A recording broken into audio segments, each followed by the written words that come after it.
చెప్పకు అంటూ చెప్పమంటూ చర్చ తేలేనా తప్పనుకుంటూ తప్పదంటూ తక్కమాగేనా సంగతి చూస్తూ జాలి వేస్తూ కదలలేకున్నా తేలని గుట్టు తేనె పట్టు కదపలేకున్నా ఉనికి నా పెదవుల్లో తునికి తడి పిలుపేదో నాకే సరిగా ఇంకా తెలియకున్నది తనలు తను ఏదేదో కొణిగి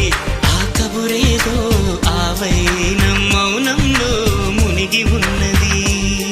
చిగురాక చాటు చిలక ఈ అలజడి ప్రేమేగా అనుకోని దారి గనక ఈ తికమక తప్పదుగా